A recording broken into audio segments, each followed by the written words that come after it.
Hello and welcome to ऑल्सरम education.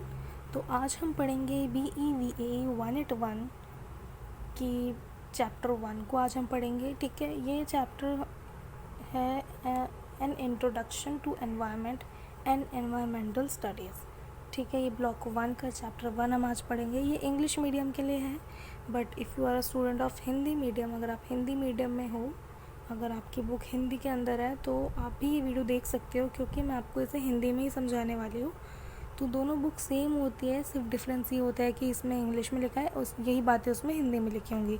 तो मैं आपको इसे समझाऊंगी तो आप समझ में आ जाएगा आपको। आप अपनी बुक के साथ इसे देख सकते हो, बट अगर नहीं समझ में आता तो आप मुझे कमेंट करके बता सकते हो कि आपको इसका हिंदी मीडियम में भी आपको मैं समझाऊँ, एक हिंदी मीडियम स्टूडेंट्स के लिए हिंदी बुक के साथ।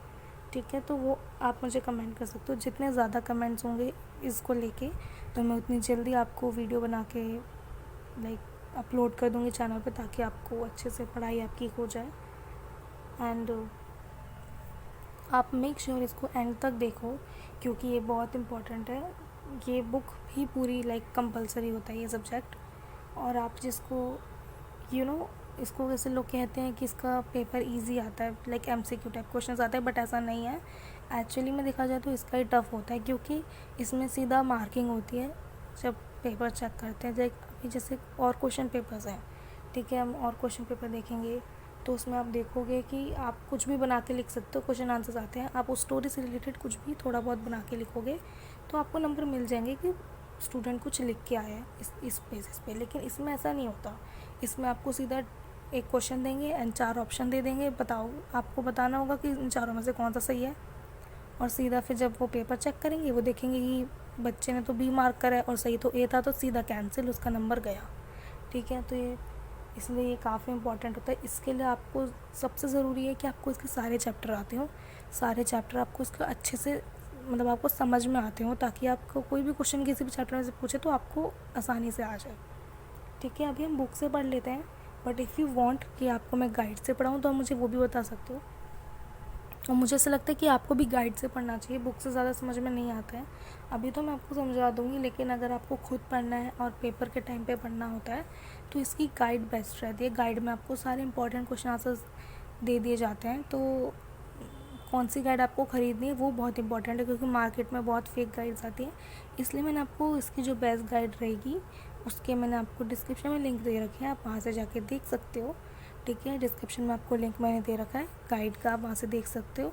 और अगर आपको ये बुक डाउनलोड करनी है तो मैंने आपको उसका लिंक भी दे रखा है, फ्री में डाउनलोड हो जाती है। इग्नू की तरफ से खुद ही उनके पोर्टल पे फ्री में डाउनलोड हो जाती है। वो आपको कैसे मिलेगा, तो इसलिए मैंने आपको डिस्क्रिप्शन में लिंक दे रखा है, उसका भी आप देख सकते हो। तो हम सबसे पहले हमारा फर्स्ट यूनिट पढ़ लेते हैं, हमारी ब्लॉक 1 का फर्स्ट यूनिट, आर एनवायरनमेंट।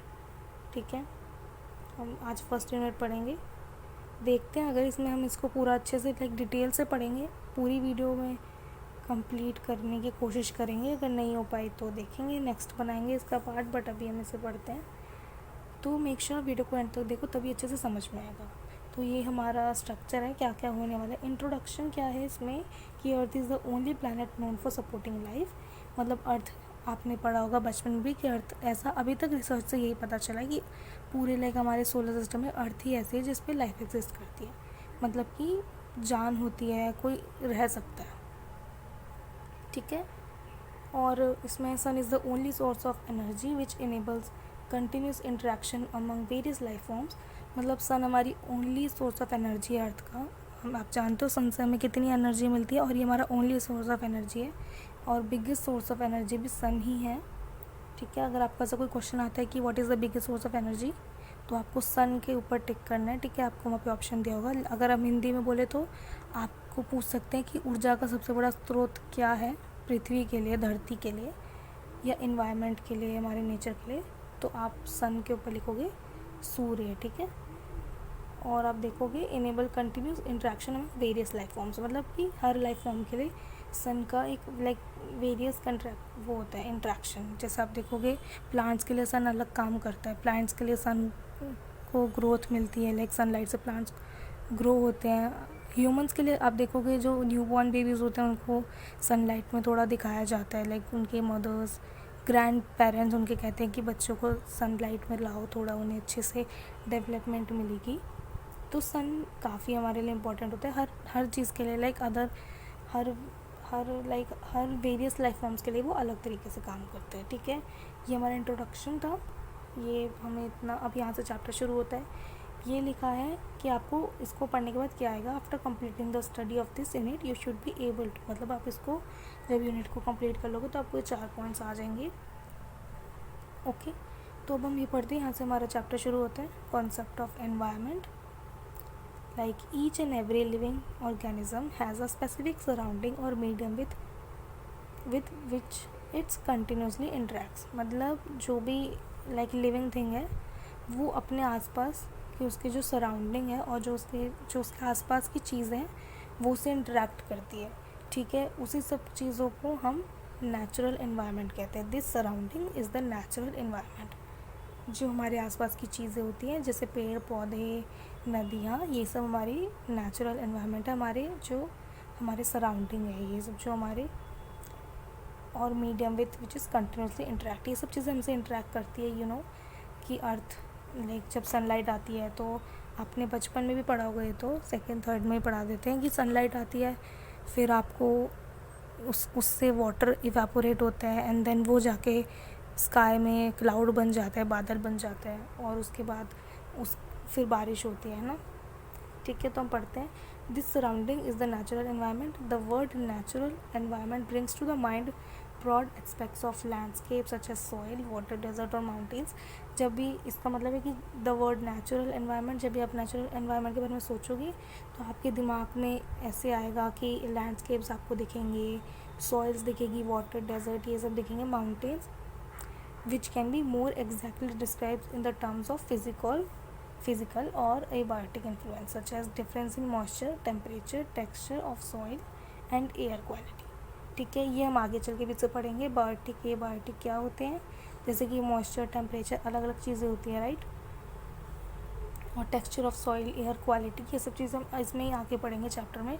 ठीक है, तो हमारे यहाँ पे लिखा था sum total of living and non living components influence and event surrounding an organism. मतलब कि जो लिविंग नॉन लिविंग थिंग्स हैं ये सब चीज़ें इन्फ्लुएंस होती हैं और ये सब चीज़ें सराउंडेड होती है बाय नेचर। जैसे आप देखोगे, अगर आप किसी चेयर को अपनी बालकनी में रखते हो तो उससे सनलाइट से कलर चेंज होता है, जबकि chair is a non living thing, but still उस पर इफ़ेक्ट पड़ता है ना इन्वायरमेंट का। ऐसे ही लिविंग थिंग पे तो आपने देखा है पड़ता ही है। सो दिस इज़ वॉट जो हमें समझाना चाहते हैं। तो let us begin by asking what is environment. Environment क्या होता है ये बोल रहे हैं कि हम इससे शुरू करते हैं। Environment is drive from French word environ which means to encircle और सराउंडेड। मतलब कि एनवायरनमेंट वर्ड कहाँ से है, एनवायरनमेंट वर्ड एक फ्रेंच वर्ड है एनवायरन, ठीक है, जिसका मतलब होता है सराउंडेड और एनसर्कल, मतलब आप जिससे घिरे हुए हो। एनवायरन मतलब वो होता है कि आप घिरे हुए हो, घिरना मतलब कि उस चीज़ से आप सराउंडेड, मतलब आपके आसपास है वो चीज़। ठीक है, उस वर्ड से, उस एनवायरनमेंट से ये एनवायरन है और मीन्स, ठीक है, मतलब सराउंडेड होता है। वो आपको समझ में आ रहा होगा, समझ में आ रहा हो तो आप मुझे कमेंट करके लिख सकते हो। एंड वीडियो को लाइक करना, जितना ज़्यादा मुझे लाइक्स मिलेंगे उतनी जल्दी मैं इसका सेकेंड पार्ट आपको बना के दूँगी, लाइक नेक्स्ट चैप्टर आपको मैं पढ़ाऊँगी उतनी जल्दी ही। ठीक है, तो अब हम आगे पढ़ते हैं कि environment is the interaction between organism and the nature. Environment का मतलब क्या है, इंटरेक्शन बिटवीन ऑर्गेनिज्म को, यहाँ पे जो ऑर्गेनिज्म वर्ड है इसका मतलब है लिविंग, लाइक हम ह्यूमन बीइंग्स या मतलब आसपास की चीज़ें, लाइक हमारे जैसे हम इंसान हैं ऐसे एनिमल्स, इन सबको इन्होंने एक वर्ड दे दिया ऑर्गेनिज्म। तो इसका मतलब है ऑर्गेनिज्म मतलब होगा आप और हो गए, कोई एनिमल्स हो गए, जो भी आपके आसपास की चीज़ें वो सब जब इंटरेक्शन करती है नेचर से, that is called environment. For humans there are several kinds of environment such as home environment, business environment, political environment. Like हम ह्यूमन्स के लिए अलग एनवायरनमेंट होते हैं, लाइक पॉलिटिकल एनवायरनमेंट होता है। पॉलिटिकल एनवायरनमेंट मतलब कि आप राजनीति में हो, आप बिजनेस एनवायरनमेंट में हो, ऐसे होता है ना। होम एनवायरनमेंट मतलब कि आपको घर जैसा लग रहा है, आपको अपने बिजनेस में हो, ऐसे चीज़ें। लेकिन हम यहाँ पे बात करेंगे but we are going to discuss only about natural environment. Natural environment के बारे में बात करेंगे जो कि है air, water, land, plants, animals, ठीक है, एंड अदर ऑर्गेनिज्म। इन सब चीज़ों को इन्होंने ऑर्गेनिजम्स का है, ठीक है, जैसे हवा, पानी, लैंड, प्लांट्स, ठीक है। Any individual in the nature interacts with its environment, influence it and it turns in influenced by it. मतलब कि हर इंडिविजुअल नेचर से इंटरेक्ट होता है और उसको इन्फ्लुएंस भी करता है और ख़ुद भी उससे इन्फ्लुएंस होता है, ठीक है। Environment is the sum total of air, water and land inter relationship. Environment मतलब क्या है? हवा, पानी, ज़मीन का आपस का relationship among themselves and also with the human beings. मतलब ह्यूमन बींग्स के साथ उनका इंट्रैक्शन, लाइक प्लांट्स, एनिमल्स के साथ उनका इंट्रैक्शन, हवा, पानी, ज़मीन का, इन सब का जो इंट्रैक्शन, मतलब ये सब जब साथ में रहते हैं तो that is called a environment, ठीक है। The most significant attribute of the effect of environment on a life, like on life of an organism, is the interaction of environmental elements.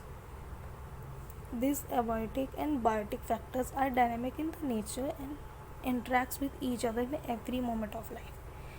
जैसे कि एबायोटिक और बायोटिक जो factors हैं वो हमेशा nature से लाइक इंटरेक्ट करते हैं, ह्यूमन बीइंग नेचर उनसे इंटरेक्ट करते हैं ईच एंड एवरी मोमेंट में।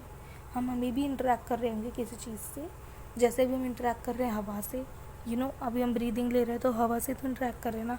अगर आप लोग कहीं बाहर हो तो अगर आपके पास सनलाइट आ रही है तो आप सन से इंटरेक्ट कर रहे हो, लाइक सनलाइट आप पे आ रही है।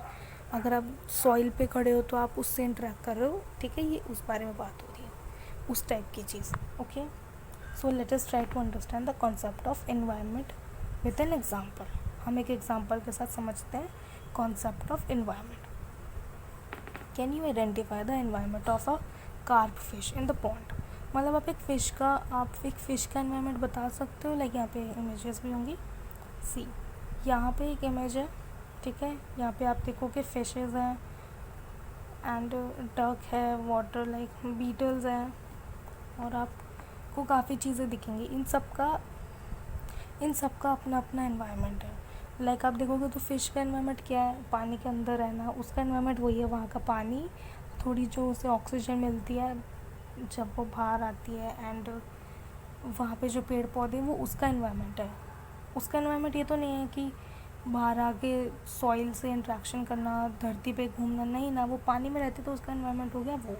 ऐसी हर चीज़ का एक अपना एनवायरनमेंट होता है, वही यहाँ पे समझाया गया है। जैसे हमारा एनवायरनमेंट अलग है, हम लोग सिटीज़ में रहते हैं तो अब हम उतना लैंड, लाइक जो सॉइल लैंड होता है हम वहाँ पे नहीं जाते हैं, दैट काइंड ऑफ थिंग।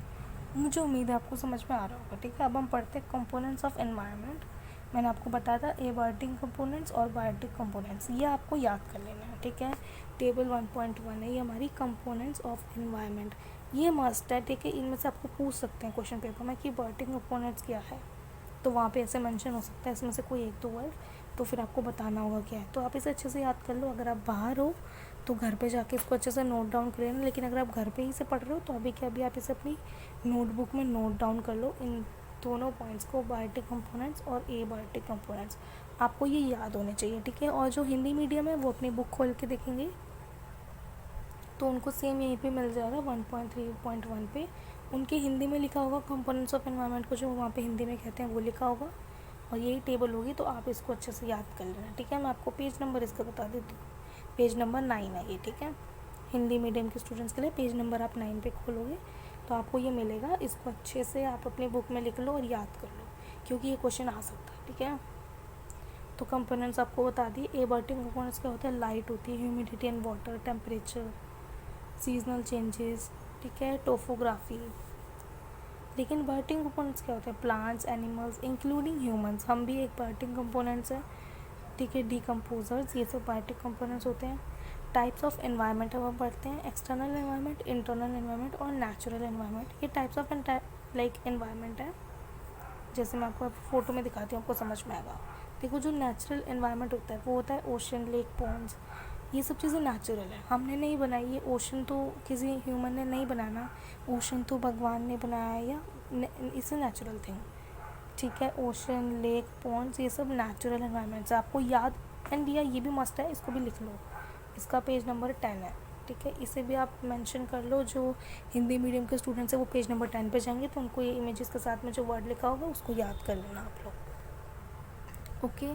तो अच्छे से याद कर लो कि नेचुरल एनवायरनमेंट क्या होते हैं। ये क्वेश्चन आ सकता है, मेरे को पता है ये क्वेश्चन काफ़ी बार आता है, मैंने काफ़ी बारी क्वेश्चन पेपर्स में इसको चेक किया है, ठीक है।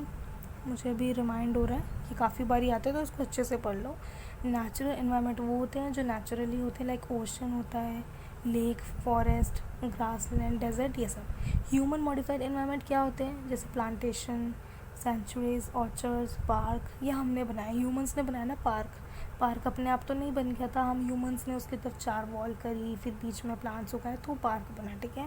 ह्यूमन मेड एनवायरनमेंट क्या होता है, जैसे industry, cities, town, crop field, ये सब ह्यूमन मेड है, लाइक खेत हो गए, आप देखोगे कोई ब्रिजेस हो जाते हैं, कोई लेक्स आप देखोगे तो ह्यूमन ने बनाई है। लेक्स कोई नेचुरल एनवायरनमेंट नहीं, ह्यूमन ने बनाई कहीं से पानी का कुछ करके, तो लेक बनी ऐसे, ठीक है। ये आपको याद कर लेना है, ये 3 चीज़ आपको अच्छे से याद कर लेना है। ये आ सकती है कि human modified environment, human made environment और नेचुरल एनवायरनमेंट क्या क्या होते हैं।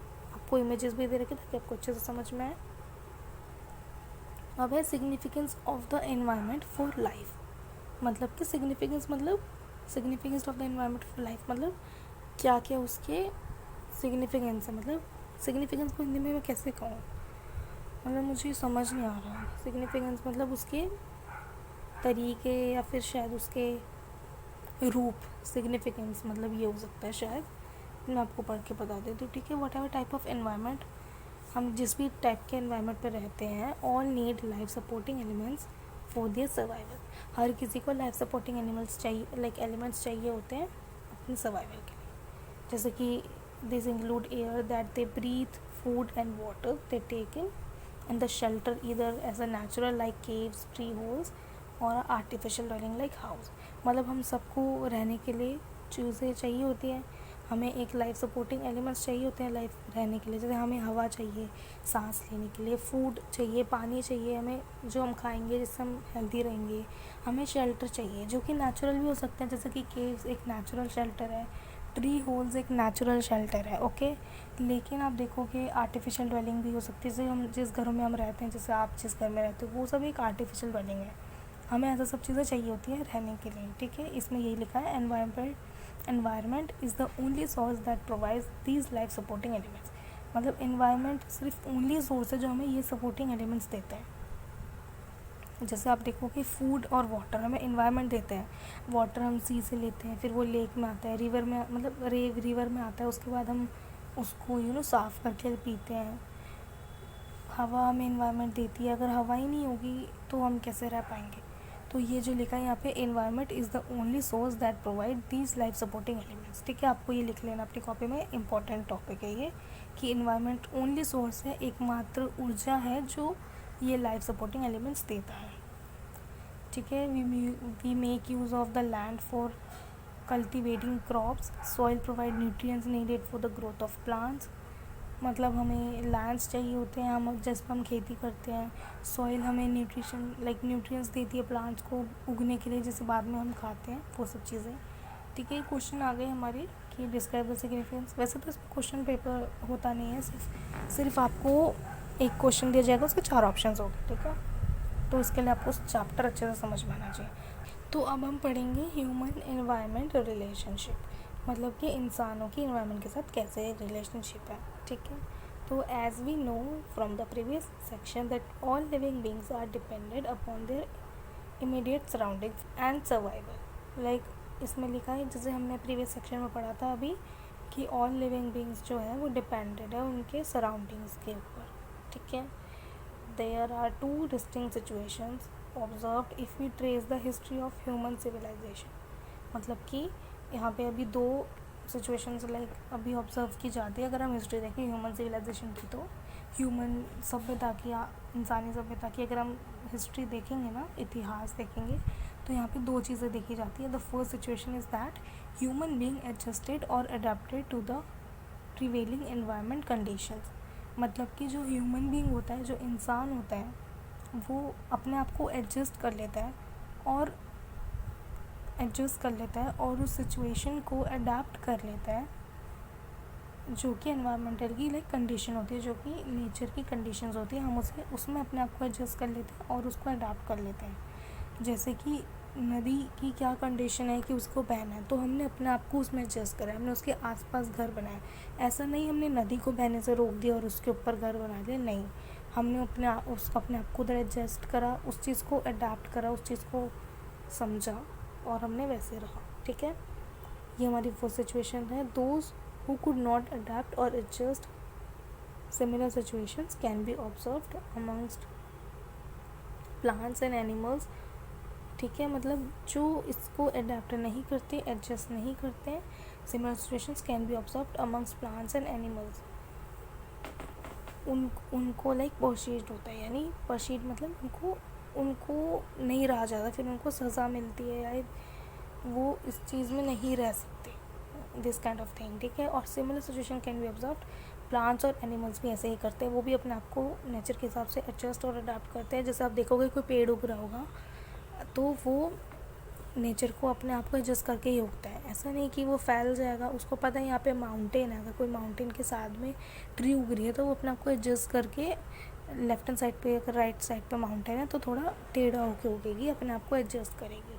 ठीक है, उस टाइप की चीज़ें हैं। ठीक है, ऐसे एनिमल अपने आप को एडजस्ट करते हैं नेचर के हिसाब से, कि बारिश हो रही है तो वो छुप जाते हैं, ऐसा तो नहीं बारिश रोक देते हैं ना, ये वो टाइप की चीज़ के बारे में बात हो रही है। होप आपको समझ में आ रहा होगा। As human civilization progress, people develop knowledge, skill and technology to subjugate nature.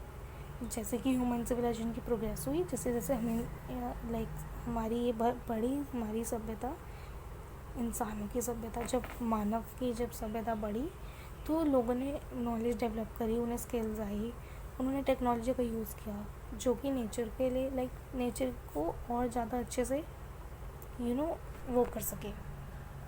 जैसे हम क्या करते हैं, हमने केमिकल्स बना लिए कि प्लांट्स को ज़्यादा हार्म ना पहुँचे।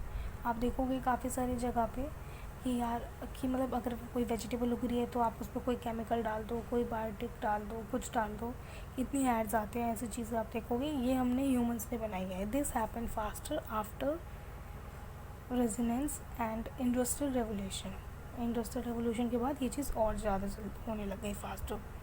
It has improved standard for living as well as a made human life comfortable. ठीक है, इसका मतलब हो गया ताकि हमारी लाइफ, जो ह्यूमन बींग्स की लाइफ है, वो और आसान हो सके, इसलिए हमने ये चीज़ें बनाई।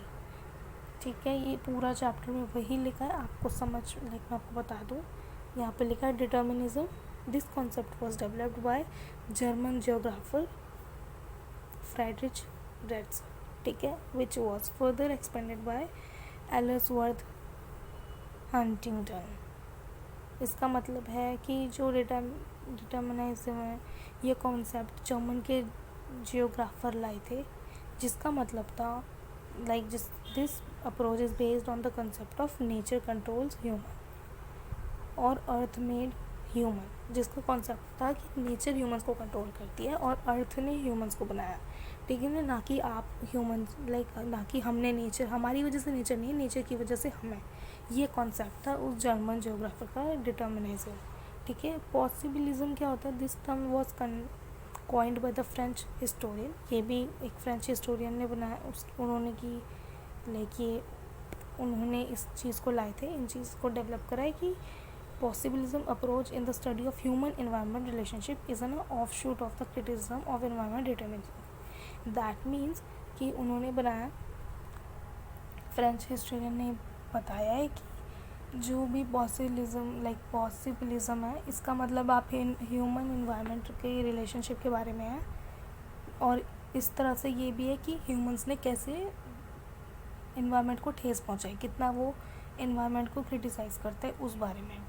ठीक है, इकोलॉजिकल अप्रोच क्या है, this approach is based upon the basic principle of ecology which is the study of mutual interaction between organism and physical environment on the one hand and the interaction among the organisms on the other in a given ecosystem। इसका मतलब होता है कि आप एक जगह पे आप किस तरह से एनवायरनमेंट के साथ रहोगे, ये उसे बोलते हैं इकोसिस्टम। आप समझोगे कि आप कैसे रह सकते हो, कैसे आप लाइक अगर आप कम फ्यूल यूज़ करोगे तो वो इको फ्रेंडली, जैसे आजकल ईवी चलती है जो कि इको फ्रेंडली गाड़ी होती है, उसमें आप पेट्रोल लगा के पॉल्यूशन नहीं करते एनवायरनमेंट के अंदर, वो सब चीज़ें, ठीक है। जैसे कि इको फ्रेंडली क्या हो गया, अगर हम प्लास्टिक बैग्स को यूज़ ना करें, this is called eco friendly type of things, ठीक है। अब हमारा आ गया 1.5 concept of sustainability and sustainable development, ठीक है। ये हमारा कौन सा पेज नंबर है, 13 पेज नंबर है। उसके बाद हम देख लेते हैं चैप्टर कब ख़त्म होगा।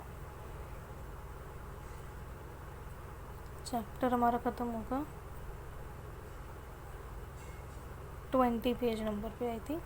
तो अभी हम 7 पेज जो हमारे रह गए हैं इसको हम नेक्स्ट पार्ट में पढ़ते हैं, क्योंकि काफ़ी लंबी हो चुकी है वीडियो, ओके।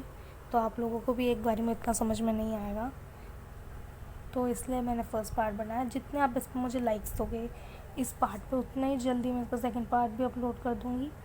वैसे तो मुझे जल्दी से कर ही देना है क्योंकि आप लोगों को पढ़ना बहुत ज़रूरी है, एंड या इसको अच्छे से देखो, अच्छे से पढ़ो। बहुत जल्दी मैं इसका सेकंड पार्ट भी ले आऊँगी, तो चैनल से जुड़े रहो। और गाइड लेनी है आपको तो डिस्क्रिप्शन में लिंक दे रखा है, ठीक है, आप वहाँ से देख सकते हो। वो बेस्ट गाइड है, मैंने खुद चूज़ करी है ताकि आप लोग ना फेक गाइड्स खरीद के गलत चीज़ें ना पढ़ो। That's why I do this and that is it today. कोई भी क्वेश्चन हो मुझे कमेंट करके पूछ सकते हो, जल्दी ही मैं इसका सेकंड पार्ट भी ला दूँगी। तब तक के लिए आप चैनल से जुड़े रहो। Thanks for watching.